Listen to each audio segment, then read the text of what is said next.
They call their coalition the New Politics, but what do the voters make of it? Welcome to Question Time.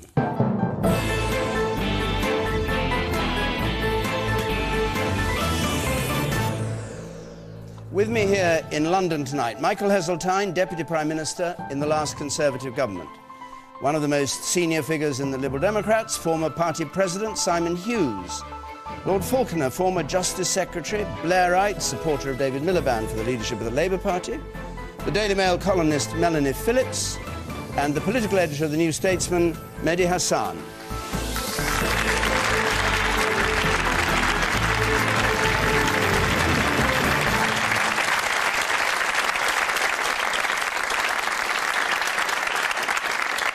Well, all our questions inevitably tonight are about the aftermath of the general election and what's happened and the so-called new politics, and we have some of the famous names from the older politics here to answer the points, if that's not too rude. A first question from Diggory Martin, please. Should the Liberal Democrat voter feel betrayed that their vote is being used to prop up a Conservative government? Should the Liberal Democrat voter feel betrayed? Mehdi Hasan. I woke up on Wednesday morning and I wasn't sure what to be more distraught about. The fact that there was a Conservative Party leader inside number 10 Downing Street for the first time since I was a teenager, or the fact that the Liberal Democrats, a party that I've long admired from afar, helped him get through the door.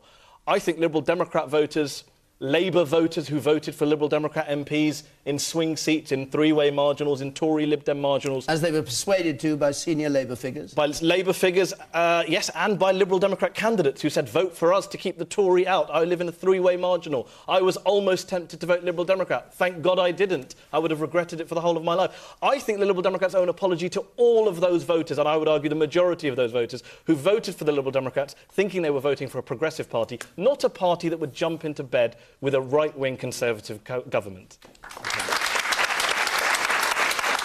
Simon Hughes. That was a bit of a predictable Mehdi answer.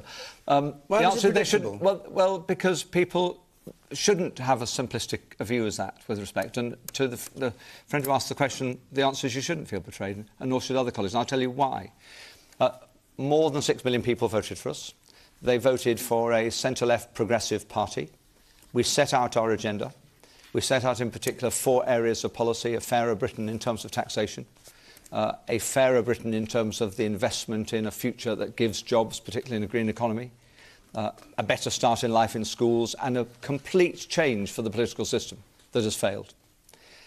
And contrary to all expectation, when the votes were cast and there wasn't an overall majority for any party and there was a balance, and there had to be responsible decision-making by us, and we followed what we said we'd do, which was to talk to the party which had the largest number of votes and seats first, and then talk to Labour, we discovered, and it surprised me amazingly, that the Tory party were more willing to adopt the political agenda that we had in our manifesto than the Labour Party were. What a load. And I can be very specific about it, because I followed at close quarters every stage of the proceedings. We had the report back from our negotiators on every occasion. I talked to friends in the Labour Party, including people involved in the negotiation. And when we went to talk to them about, for example, taking the people earning under 10,000 out of tax altogether, or whether they would go further on electoral reform, or whether they would go further on other key issues, the answer is they couldn't, or they wouldn't. And worse, they said they didn't think they could deliver their parliamentary party through the lobbies to do that. You're muttering there. This is absolute nonsense. Are you saying the Tories went further than Labour on electoral reform? Perhaps you should check your document. The Tories are going to campaign against the electoral reform referendum that you're going to have. Your own partners in government are going to say, all right, here's a referendum, by the way, we're opposed to it, and you're going to be on your own. No. The Tories committed themselves, they moved to commit themselves to a referendum bill in Parliament, supported on a 3-line whip in both houses. On a non-proportional system? On the next step. The only system that Labour had offered as well, which was the alternative vote, which isn't proportional, but is a next step. But the Labour negotiators told us that they didn't think they could deliver all of their people and you'd have preferred a Labour set-up. Would you have preferred a Labour? If there could have been a secure majority with a progressive coalition with Labour. That's where I would have come from. That's two questions, but I mean, the figures don't stack up. No, the figures didn't stack up. As with the Conservatives, but you would have preferred to be with Labour. The more logical... If they'd been nice to you? No, it's not about being nice to us. The more logical coalition would have been the forces of the left and the centre. The more logical coalition. But in the event, Labour didn't deliver. All right, Lord and Faulkner. in the event, the Tories have delivered. Why did Labour fail to deliver? We were rejected by the electorate. We couldn't form a government. I think the Liberal Democrats were right to do something with the Tories. I think there is a significant element of betrayal, though, in what the Liberal Democrats have done. Just go to the BBC website, which analyses the coalition deal that's been done, and on most major issues, it says Tories win again.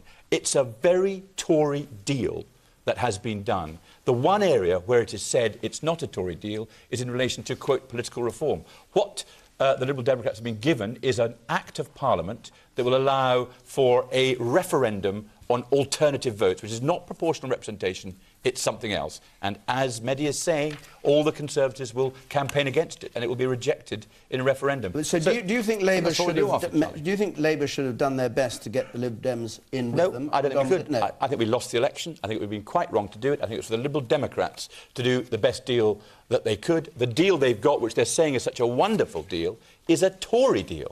That's all. OK. The woman here on the right. Polls before the... Hold on a second, just, yeah. All the polls before the election were saying it was likely to be a hung parliament. Isn't it incredibly arrogant and frankly stupid for the Lib Dem supporters to automatically assume that Lib Dems would prop up a Labour government? Melanie Phillips. Well, I think it is not right to think that as an assumption, but I can understand why Liberal Democrat voters would feel betrayed. In a way, everyone's been betrayed because no one voted for what we've got. No one voted for a coalition government. No one voted for both parties in government to basically tear up much of their manifestos. But on the other hand, you know, the Lib Dems are, you know, have been until this point historic losers. A vote for them was always a wasted vote. Now, for the first time, they're actually in government. They can actually get some of their manifesto commitments through. OK, they've junked some, but they can get through. And I think it's more than they deserve, quite frankly. Because, look, they've got 5 cabinet seats for 57 constituencies that they've won. And they actually lost seats. And nearly a quarter of the vote.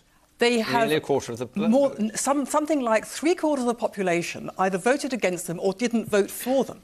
Very, very few people voted for the Liberal Democrats. A quarter of the population, Melanie, voted for the Liberal Democrats. 3/4 did not. Yes. And for that, they have 5 cabinet...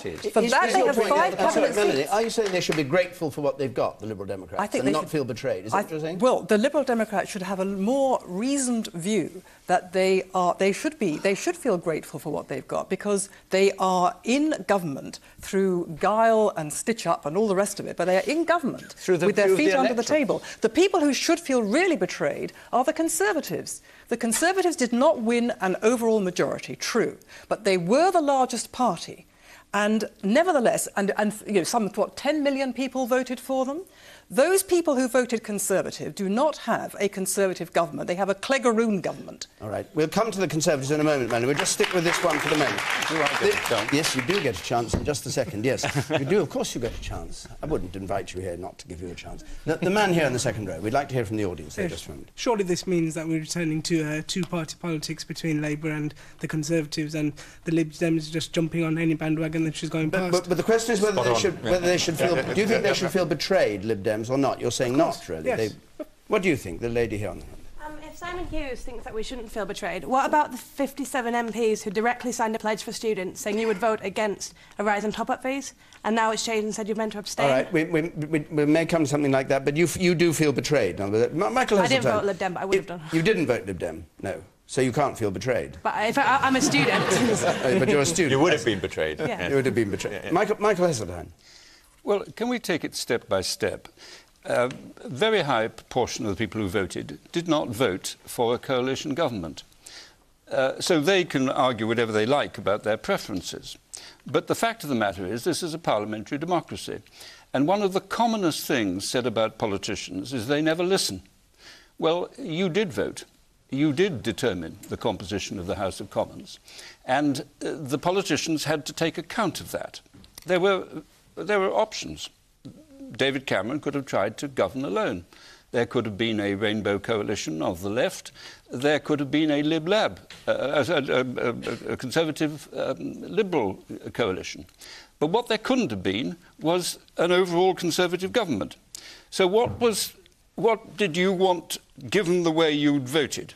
Well, you could have had another election.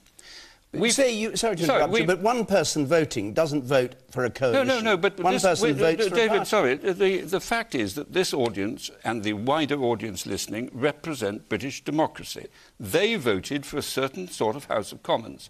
The issue is whether the politicians listening to and reflecting the reality of what the people had voted for have any cause for betrayal.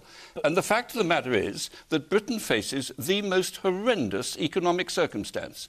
And I believe that David Cameron, making a very open, and Melanie would say too open, an offer to the Lib Dems, caught the need of the moment, which was to get a firm, stable government able to cope with the economic difficulties over a full parliament. That is what... Michael. With respect, Michael, you're acting as if the financial crisis started on May the 7th. We knew that already. That doesn't justify doing this deal. During the election campaign, just to go back to the original question of betrayal, what is a betrayal? When Nick Clegg says a week before election campaign, there is a gulf in values between myself and David Cameron. They have no progressive reform agenda at all, only an unbearable sense of entitlement that it's their time to govern. When he says that, you think, there's a man who doesn't like David Cameron. There's a man who's not going to do a deal with David Cameron. When Sarah Tether campaigns in Brent Central and campaigns against the Labour candidate from the left, she argued from the left and got lots of Labour votes to beat the Labour candidate Dawn Butler. That's a betrayal when her party then backs up the Tory party. When in Norfolk North, Norman Lamb says, vote for me, we'll keep the Tories out, and the Labour vote collapses, the Lib Dem vote goes up and he keepes the seat, and the Lib Dems then jump into government with the Tories, that is a betrayal of all those voters. Can I just... I mean,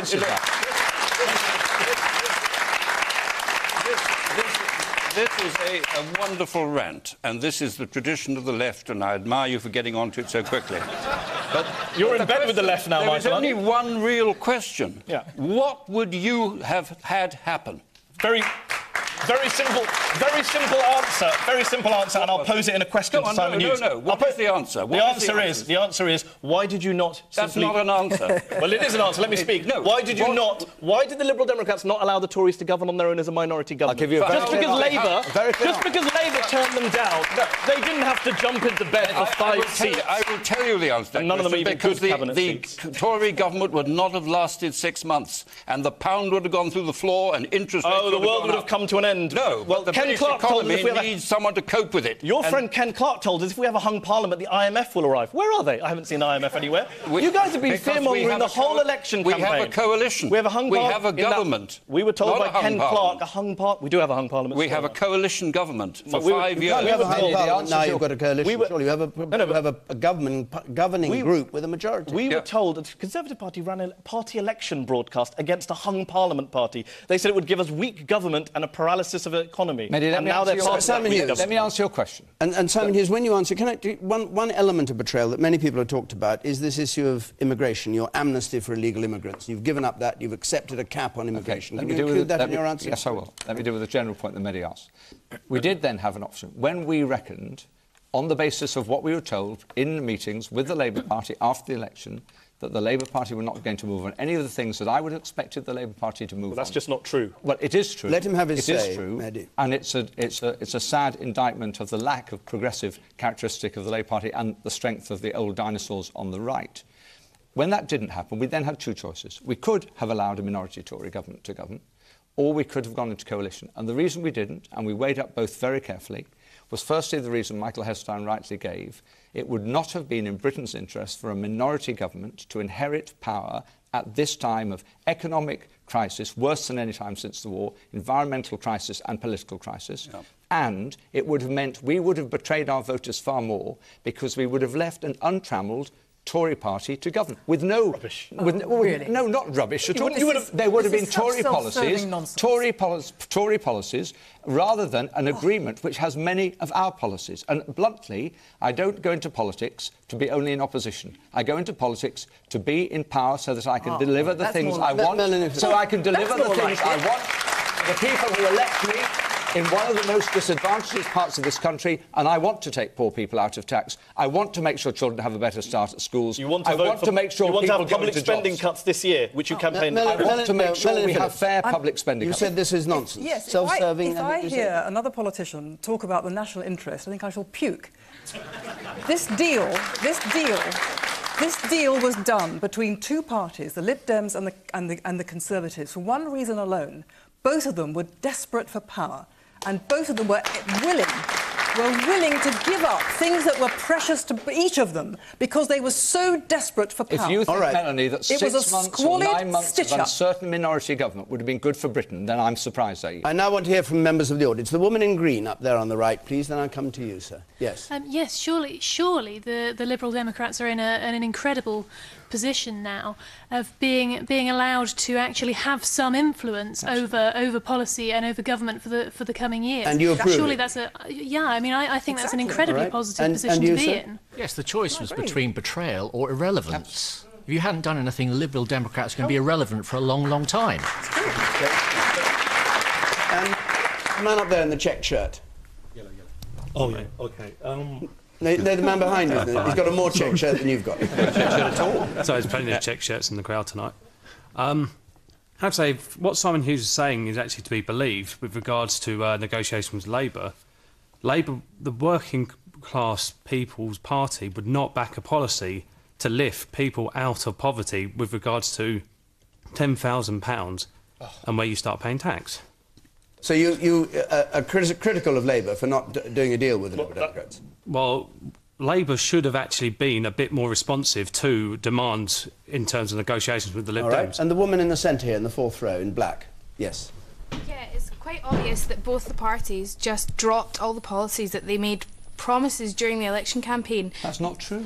What about Trident and tuition fees? All these things have now been thrown out the window as soon as you got close to power. Now, can I just deal with those two very quickly, because they're both very important policies.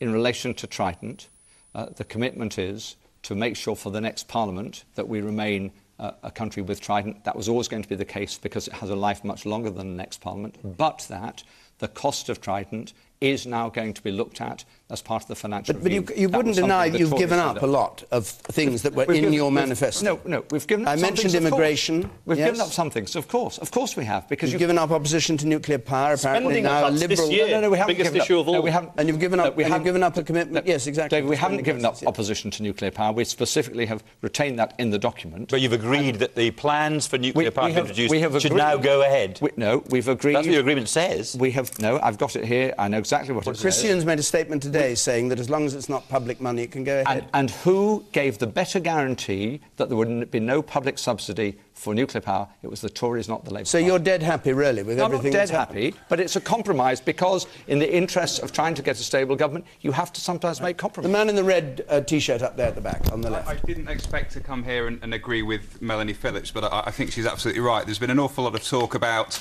acting in the national interest and new politics, and in fact I think what we've seen is an example of politicians acting in old politics and purely out of self-interest. OK, and the person up there on the right, on the gangway, yes. I feel the Lib Dems have just realised that Nick Clegg only wanted power, and that's why he's Deputy Prime Minister, and that's the reason that he went into coalition with the Tories. You think that was his motive? OK, and I'll take... you, sir, there in the middle. Yes, you. I think the Labour Party have actually snatched victory from the jaws of defeat by avoiding this coalition. Purposefully. We've got a point on that comes later. Michael Heseltine, yes. Well, I think that there are many people in my party who would think that the narrow self-interest of the Conservative Party was to try to go it alone and to have a general election in October, having had a budget which was more acceptable than the Labour Party might have thought. That would have been a perfectly viable strategy, but it would not have been a long-term strategy, and it would have been dangerous to the economy. So you can all this stuff about concessions. Let's not mince our language. Of course there have been concessions, but the issue that you, the masters of democracy, have to face is this: do you want a firm government, or do you want the uncertainties that you created in the way you voted? And the only way... could you just give a minute? The the only way you can conceivably get a firm government is if both Conservative and Liberal make concessions. That is what they've done, and that is the position you put them into, from which there was no escape. Well, I'm very much enjoying this defence, and I'm glad you're both sitting together. I'm wondering how long the BBC are going to invite two parties on. I don't know why they're both here. But just very quickly, let me finish. The very short answer to Michael Heseltine is, that's an admirable view, but it's a great U-turn. 2 days before the election, you wrote in the Evening Standard, even without a majority, Cameron will govern without a deal with the Lib Dems, and rightly so. But as soon as the deal is done, it's a fantastic deal. It's in the interest of the nation. I'm delighted that you quoted what I said, because that was the narrow self-interest of the Conservative Party. That's what I thought might well happen. Actually, David Cameron put a national judgment in place and said, no, I will not just do what's the narrow interest of the Conservative Party, I will try to do a deal and make the compromises, because that is what the electorate has asked us to do. All right. And we'll go on to another question. We'll stick to the reason why we're all three here is because nobody got a majority, and indeed no party got even 40% of the votes of those who voted. Before we go on to another question, if you're into Twittering, just a reminder that we're at BBC Question Time, and remember you can also text us during the programme, 83981, CFAX page 155 to see what's being said. Watching digitally, push the red button, email us at our website. I know there's a lot of interest in all these topics, and that's the way to get your voice heard. Let's go on to a question on the other foot, so to speak, from Lucy Jane Walker. Has David Cameron sacrificed too much in forming the new government? Has David Cameron sacrificed too much? Melanie Phillips. Well, I think he has, in this respect, that what we have is not really a Conservative government. We have a sort of social democratic Conservative administration. He has, I mean, it's the nature of coalitions that everybody in a coalition sacrifices something, and there are compromises. But for the Conservative leader to have offered to have agreed to whip his MPs into a referendum on the alternative vote, which would actually help cement Labour in power, help defeat Conservatives, I think was a step too far. For a Conservative leader to agree to fetter Parliament by a fixed term in order to keep himself and the Lib Dems locked in a fatal embrace, thus cementing the authority of the executive. I mean, this is such an extraordinary anti-democratic move. It would mean that if Mr. Cameron and Mr. Clegg's government lost the confidence of Parliament by 51%, so that they could not get their legislation through, that administration would still be cemented into power. Thus, at a stroke, Parliament is fettered and the executive is empowered. It is so anti-democratic. Now, I understand why the Lib Dems would propose it. They are neither liberal nor democratic.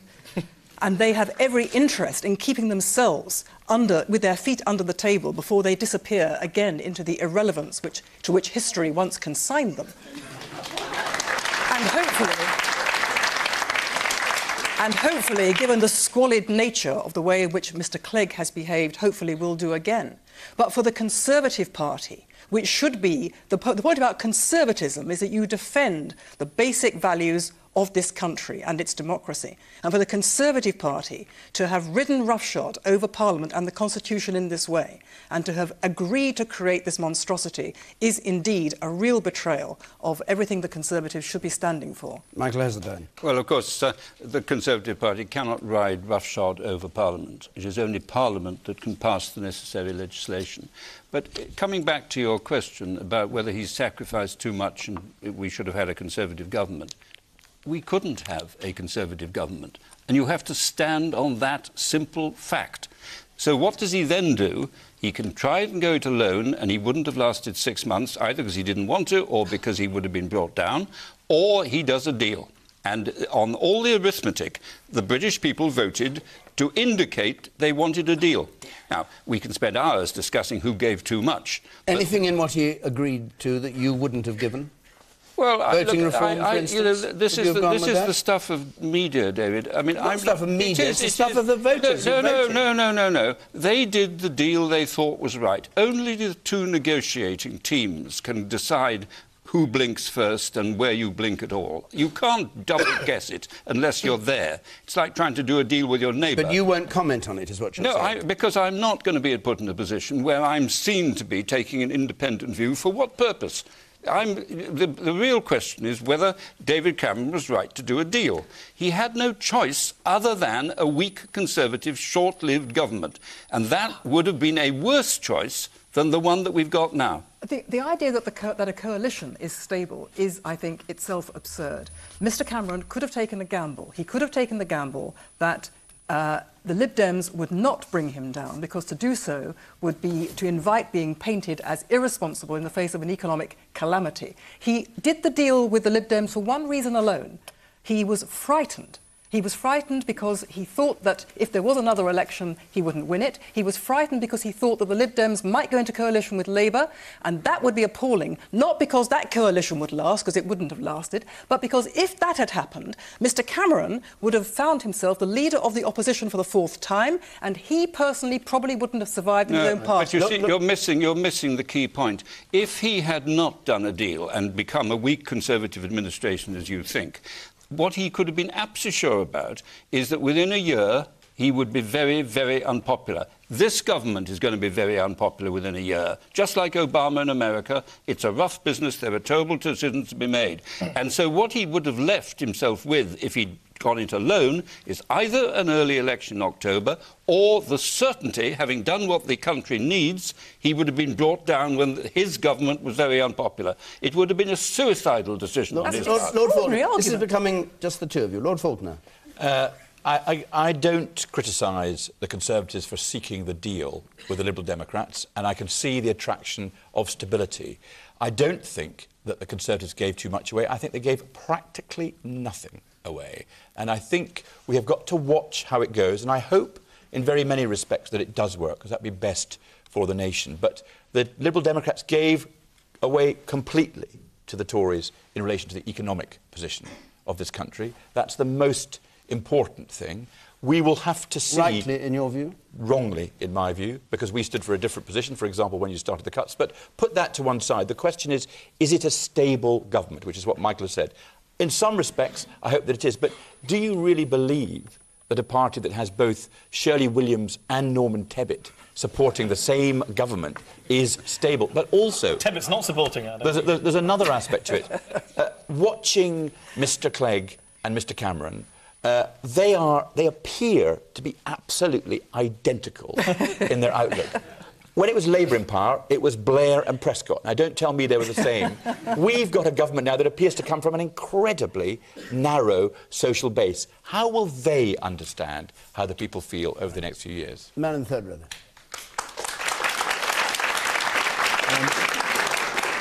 Our political parties are supposed to represent diversity among society. Does the new coalition undermine that completely? This undermines diversity. Because there's Clegg and Cameron from the same party. What would you have preferred as an outcome?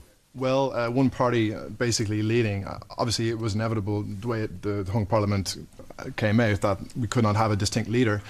But should we have something in place ahead of this to prevent this from happening, because it does undercut the diversity of what each party is supposed to represent? Okay. The man up there, yes, with the spectacles, you sir.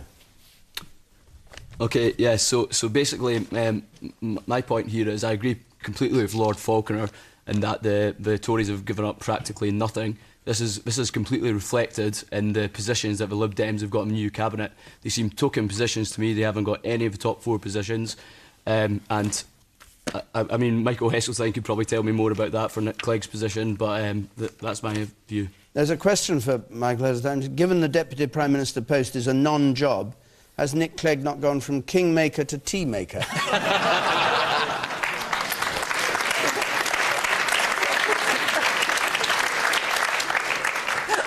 Well, I have to say, I made awfully good tea in my time as Deputy Prime Minister, probably why John Major gave me the job. But is this a serious question? This was a question that came in by email to us, yes. But you don't want to discuss this? Well, you can yes, because you've been Deputy Prime Minister. You can, yeah, but I wouldn't ask it. Well, if we want to go on the issue of Deputy Prime Minister, Nick Clegg is not in any similar comparison where I was, because he is not of the same party as David Cameron. And the only authority I had as Deputy Prime Minister within a Conservative government was the authority of the Prime Minister. And my writ ran in Whitehall as long as everybody knew that there wasn't a cigarette paper between the Prime Minister and myself. Nobody could bypass me and go to John and say, look, you know what he's trying to do, we should stop him, because John Major would have cut them down. The moment that anyone thought that I was in any way apart from the Prime Minister, I was finished. That never happened. Now, with Nick Clegg, it's a wholly different situation. He is the leader of a party, and there will be differences between him and David Cameron on policy issues and probably on personality issues. It has an inbuilt tension. That doesn't mean to say it can't work, but it is not the same as the Deputy Prime Minister we've seen from monolithic... do you think they'll have, so to speak, a double lock on policy? They'll both have to agree before policy goes ahead, or there's a change of policy? Yes, they will. I mean, that is all... We've seen the document, which is the starting point. There are a lot of policies which you can't get answers to at the moment, because they haven't yet sorted out what their position is. And it'll take time. And there will be mistakes, and the press will be all over the place trying to sort of foment difficulties one way or another.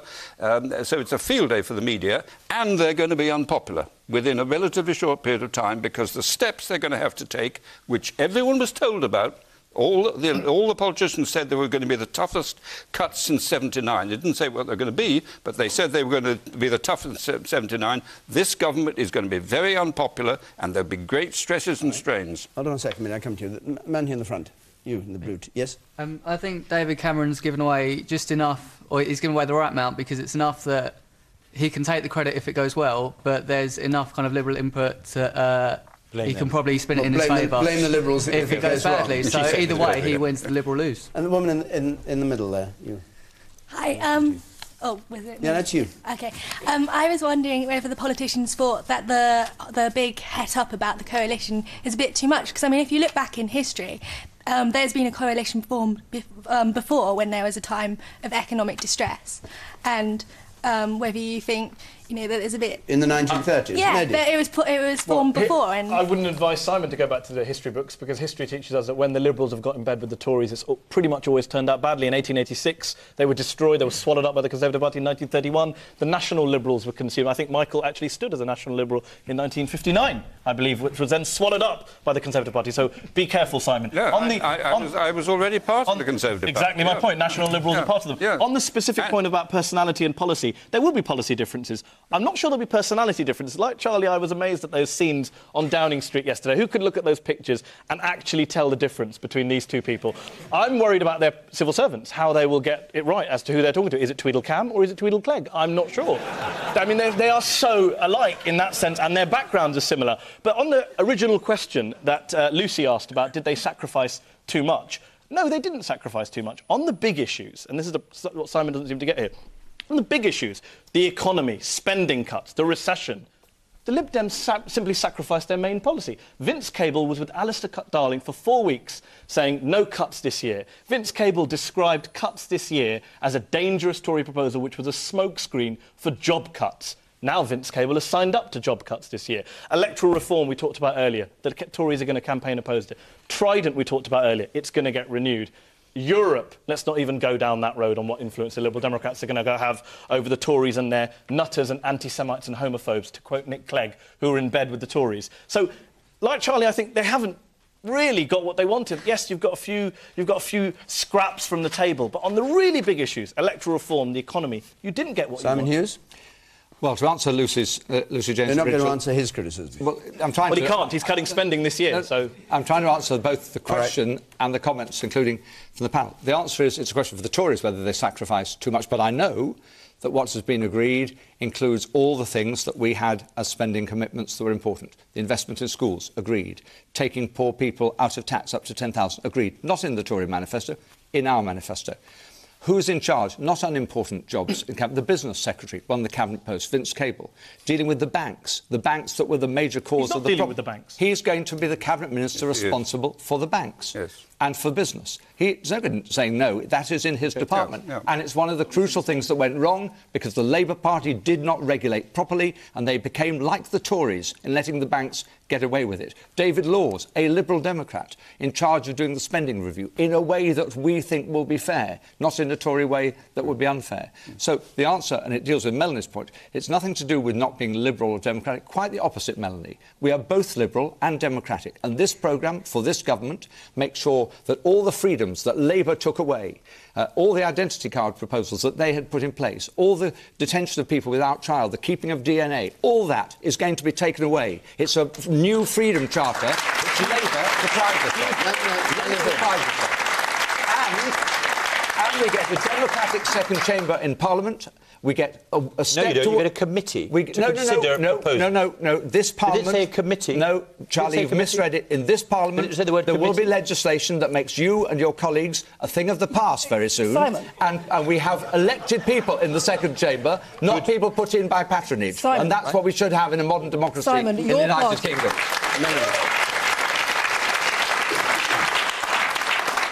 Simon, your party was proposing, we are given to understand, to Labour in this coalition talks that it should introduce the alternative vote system without even asking the British people. That's how democratic you are. You wanted to change the entire electoral system without even asking them in a referendum. But that's because, as other people have conceded, it's not a change to a proportional system. It's simply putting 1, 2, 3, 4 rather than a cross. An improvement, but certainly not a fair vote system, which is still to be negotiated for and achieved. Achieved? Are you going to get proportional representation? There's still a woman here on the right here. Good luck. I completely agree with Heseltine and Hughes that the coalition government, that is what we voted for. We need. That's. What else would you suggest? Would you suggest we have a minority government, Conservative government, which on working day-to-day policy would never work? Or do you think we should have a left rainbow coalition government, which would never work either? But no one voted for a coalition government. But we did vote for a coalition government. That's not on the voting paper. We've got to do our best. Well, exactly. It's not on the voting paper. You vote for a constituent. And if they don't get a majority, Melanie, they don't have the right to govern on their own. But Melanie, the question is whether this arrangement, the coalition, is not more stable and better for the country as a whole than the alternative. Well, the idea that a coalition is better for a country because you basically have a lot of stable people. Government, I think. Well, first of all, it's not stable. How do you know? Because the history of it's not necessarily stable. The history of coalitions. The history of coalitions is often that the constituents of the coalition, particularly the Liberals, can't stomach it and fall apart, and the coalition falls apart. And that's why we've agreed a 5-year agreement, Melanie, built into the agreement. It will be a government for 5 years, for good or for bad. It's at least going to give security for 5 years, and that's better for Britain than something like fall apart in 5 minutes. Simon, I said there was a... I said there was a question for Michael Heseltine. There's one that's rather more directed at you, perhaps. And let's just take it very briefly from Stuart Mariner, please. If David Cameron's favourite joke is Nick Clegg, how long do the panellists really believe that this coalition government will last? It'll last for 5 years. and not only will it last for 5 years, but also we've moved at last to having a system where we know how long parliaments will last for, to fixed-term parliaments, because that gives in itself stability, security for everybody, for business, for government, for civil service, for local government, for other people. The electorate now know that the next election will take place in May 2015. Like it or not, that's when it will happen. Right. The majority is big enough, and that gives a huge amount of stability, and I'll wager you that this government will be in place up to that general election. I want to move on to a slightly different topic, but springing from the election. Layla Baker, please. Who should be the next leader of the Labour Party? Who should be the next leader of the Labour Party? Charles Faulkner, you've got a candidate already up your sleeve, so to speak. Not really up my sleeve. out there already campaigning. I think it's incredibly important for Labour to have an open election where all the best in Labour come out and campaign. We haven't had a leadership election since 1994, which is 16 years ago, when Tony Blair won.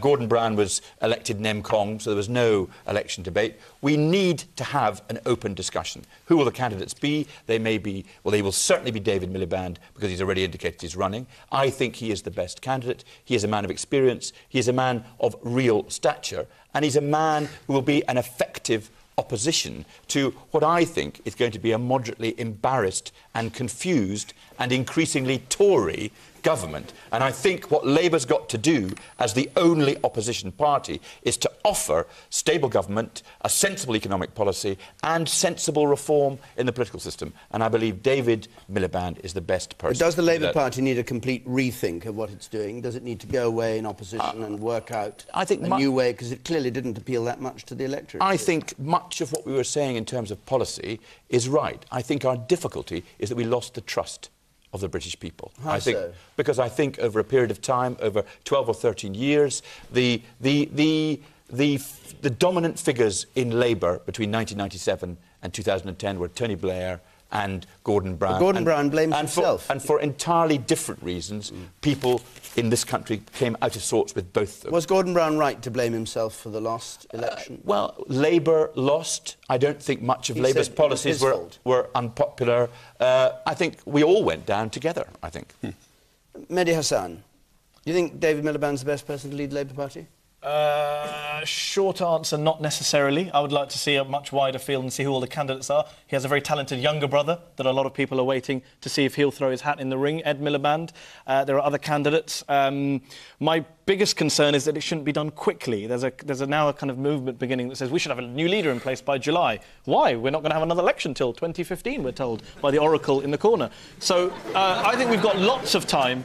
I think we'll have another election in 2 years, and within 2 years, so we can have a wager on that on air, and I'll probably win.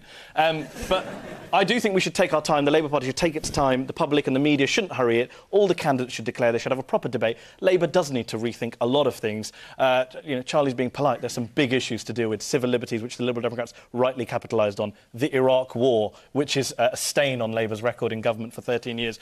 And I think that's a problem for David Miliband, of course, having been the Foreign Secretary in that government, having voted for that war. So let's see who else runs. But they should take their time and have a proper rethink about what the Labour Party stands for, who it's going to appeal to. It didn't do as badly as some feared in coming third. It has a good chance in the next election. It will be a straight battle between Labour and the Conservatives in the next election. The Liberal Democrats have ruled themselves out. Yes, sir. Just to Lord Falconer about you saying Labour lost the trust. You literally lost it. You left it on trains. You left it on buses. You stole it with your... Quite literally. I left it on trains. I left it in taxis, but I don't know that leaving documents on a train or a bus necessarily played that significant a part in our election defeat, but I could be wrong. Maybe not yourself personally, but to gain back the people's trust, you need to actually listen to the people. Things like the Iraq War, there was no such thing as a referendum. I actually marched myself with millions of people, not that I personally knew, but we marched against it, and you still took us to war. And whoever takes power of the Labour government next time seriously needs to take our considerations into consideration, because we put you in place, and we won't do it again if you're going to do that again. Did you vote against Labour this time, then? I did. You did. Can you say how you voted? I voted Liberal.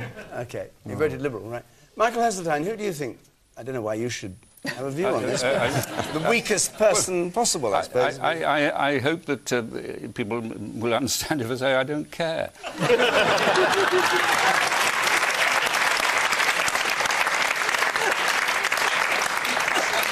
You ought to care. No, your opponent at the next election. Yes, but the Tories will win the next election. I don't have any doubts at all that the Tories will win the next election. The Labour Party never had a chance in this election. Once the economy, the world economy, let's be frank about it, got into the trouble it did, multiplied by the domestic economic situation for which this government is responsible, or was responsible, there was no way back for them, and there hasn't been a way back for years, looking at the polls.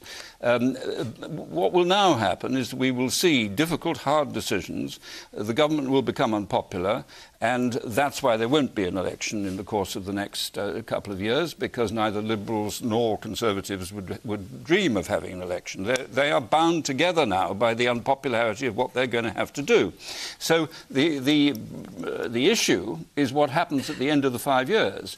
And I think there's a very reasonable chance to believe the economy will have come through, will look a great deal better, and they will get, the Conservative-led coalition will get the credit for it. Now, it's a matter of how that divides between the three parties, and I'm not going to try and speculate on that. But the one thing that I don't see is there being a demand for change in 4 or 5 years' time.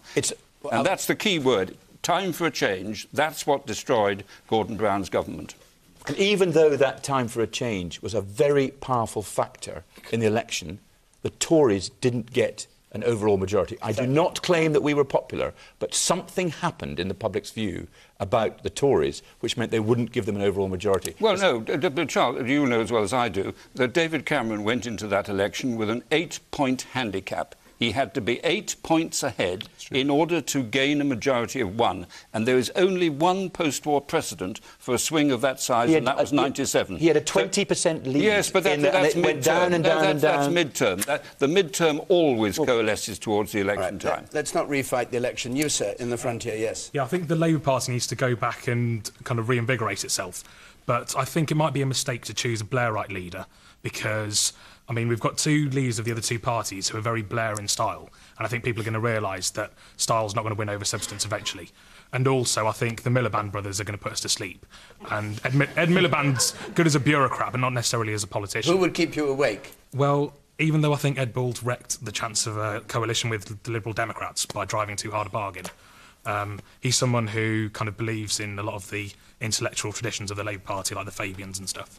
So I think someone like him. I think you're being very unfair to both the Miliband brothers. The one thing they are not is boring. I also think that David would not regard himself as a Blairite. I think we have to accept that we've moved on from the Blair and the Brown period, and we want somebody new. But that's got to be debated. And when you watch the debates, the idea that either Ed Miliband or David Miliband would be boring is wrong. And the idea that Ed Miliband is a bureaucrat, I think, is about a million miles off beat. And Ed Balls, who he would like to see? Well, Ed Balls is a lovely man, very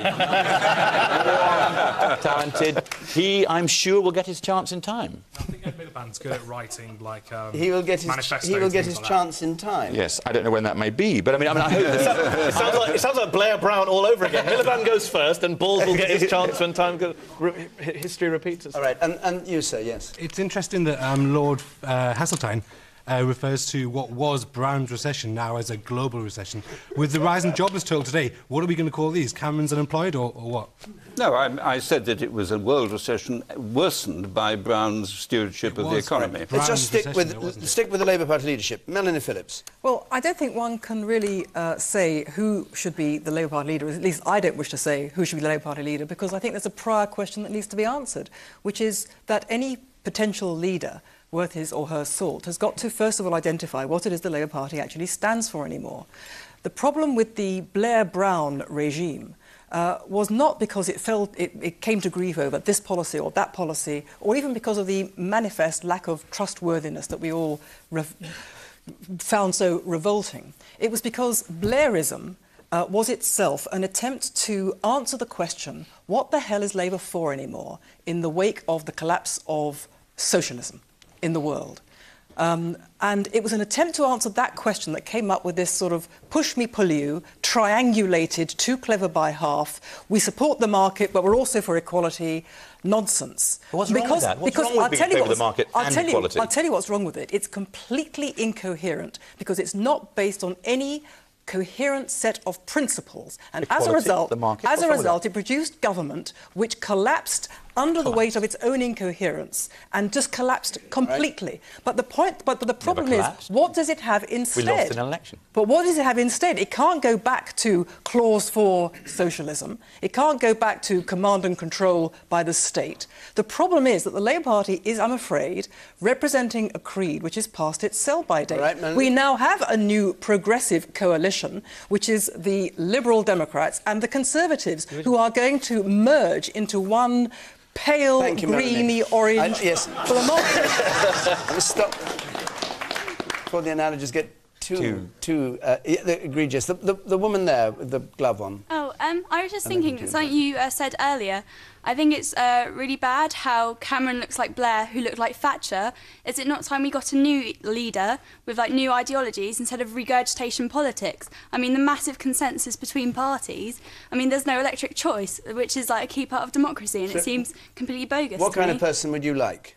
I don't know, someone like... Well, the reason I liked Lib Dems is because I thought they looked like revolutionary. They seemed like modern, the modern way. That's what they were proposing. Nicholas Clegg. And now it's all gone backwards. It's like traditional parties with outdated ideals. How are they supposed to appeal to generations like us when we're the next people to vote? And you don't feel warmly towards Clegg? I used to. Not so much anymore. I think he's gone against... I mean, PR was their most attractive factor, and they're offering a referendum which can be opposed, and then, like, the Conservatives are going to make all constituencies the same size, which is just going to mean that we're trapped with them for many years. OK. The man in front of you. Surely the only quality required of the next Labour leader is not to appeal to the electorate, but to be able to appeal to Nick Clegg on May the 7th, 2015. I bet you will find... They're betting on the next election. When do you think Nick Clegg is going to join the Conservative Party to stay in power? 2 years? 3 years? Yeah, but, I mean, he's not even going to have a significant presence in the next election. Can you imagine being in the Labour Party headquarters the next election? What's your first pamphlet? Vote Clegg, get Cameron. Has a ring to it, and it's true. I mean, right. It's hugely compromised. Yes, briefly, if you would. The answer to the question is, obviously, it's a matter for the Labour Party who they choose. But what the Labour Party, and this is where unusually I agree with Mel, the Labour Party, which used to be the party of socialism, brought about the NHS, has lost all that. And the reality is that all the things I thought they stood for, they have failed on. They took us to an illegal war. In the whole of the Labour government, they built less than 3,000 council homes in England. They actually built nearly 20,000 prison places. Did they close the gap between the rich and the poor? No, they did not. And the reality for us is to make sure that our leadership isn't any insipid, centrist, yellow, green, blue outcome, but that we can respond to the young woman there and make sure in government we can show what the revolutionary, radical sort of politics can do. And I bet you that at the end of this government we will have showed that the Labour Party are increasingly irrelevant, the old party of the mid-20th century, and that if you want an alternative to the Tories in future, you have a modern, inclusive party that's liberal, not state-centred, hands power away, doesn't keep it, and gives you your liberty. Do you want to come back? The Labour Party are not going to be able to find a leader who will change that. It's too late. Go on then. But surely it's hypocritical that you're going to like get into bed with the Tories when you're saying that you're going to oppose them in the next election. It's completely... It's back to front. It doesn't We're a make separate sense. party and will remain so, and we will fight every election, including the elections this month, against them. And at the next election, we'll expect to win seats from them. That's our destiny. Brief point for you. I've got one more question I want to get to. Yes. So how can you be saying these things when you've made such a concession on immigration? Well, on immigration, we have had to make a concession. massive- You're right. No, from we have had to make huge concession. We have had to make a concession. The only thing we managed to get substantive change from the Tories in that we will end detention of young people in immigration centres, which should never have been the case. It's against the human rights of the child. I agree we've made a concession. It's not what we would... A million people. Well, it's not what we would like, and we argued... You're talking about the amnesty, are you? Yes, there are a million people to amnesty to a cap on immigration, which is... It was never a million. We argued for an earned right to citizenship, and it would have been a matter of hundreds of thousands. But we did argue for it, and we believed in it. And I tell you, this government is going to have to face up to the fact that we cannot leave this country with hundreds of thousands of people in the shadows because they don't have status. The legacy of the last Labour and Tory governments. All right, we've got 5 minutes left, and I want to take a last question from Lauren Hussein, please. Is this really new politics when the majority of the cabinet are white middle-class men educated at public school in Oxford? Is it new politics when the majority of the cabinet...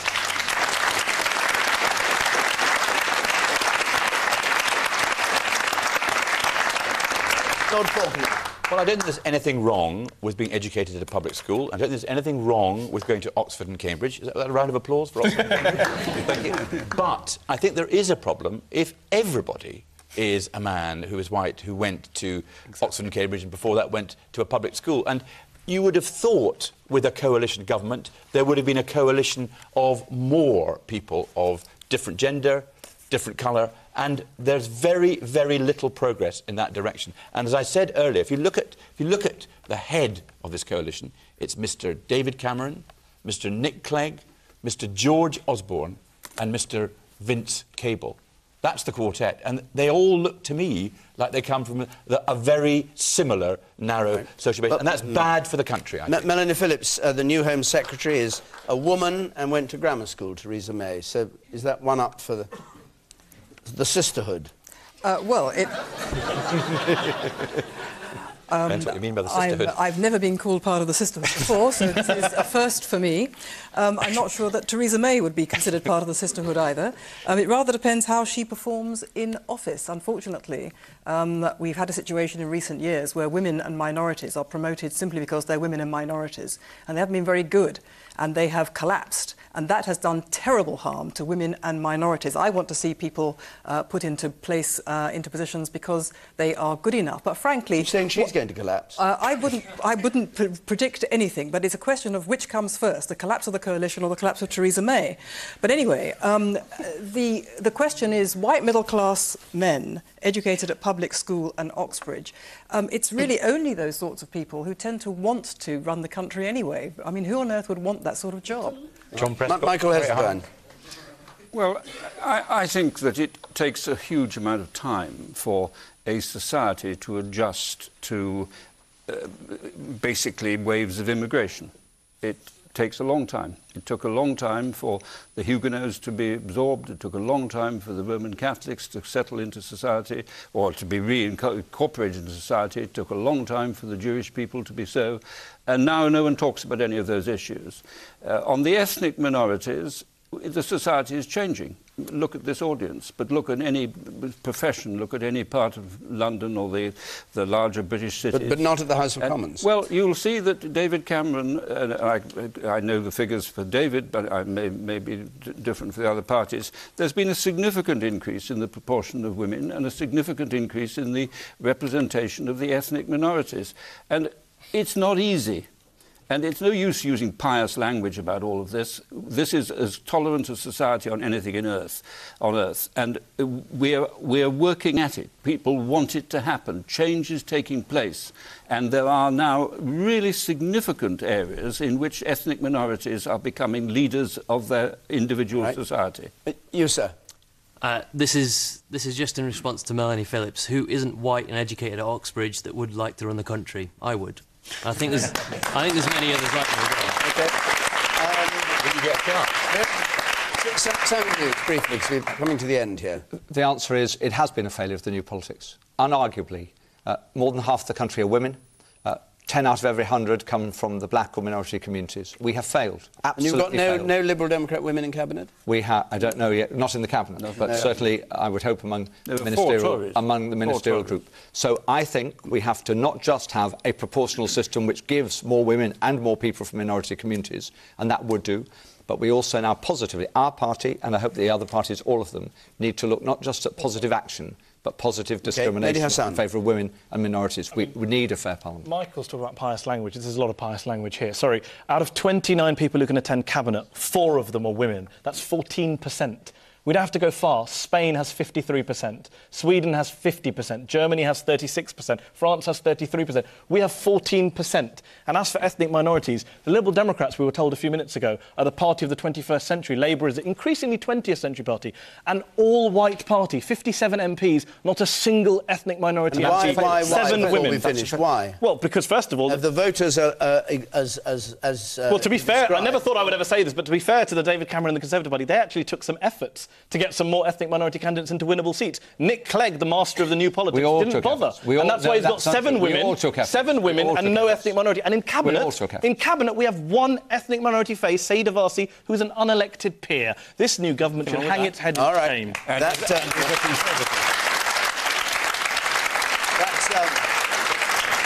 I'm afraid that's it. That's it for Question Time. Our hour's up.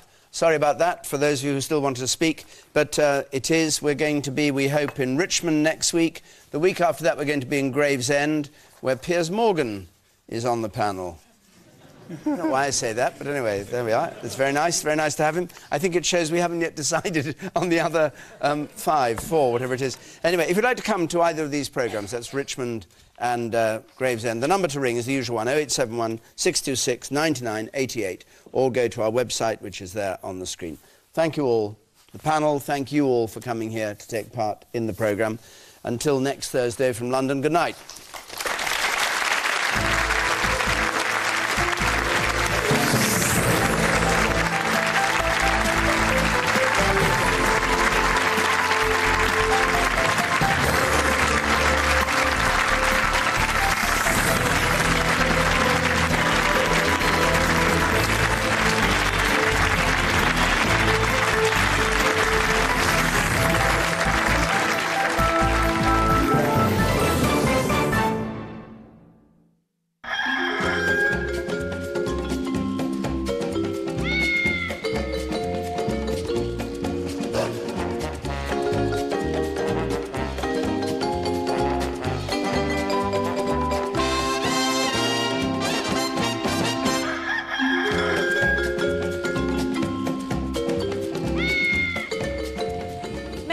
Think the phrase "to toe the line" derives from the House of Commons, or that it may even be an old naval term. Years ago, when MPs wore swords, things could get a bit heated from time to time. It's even said that one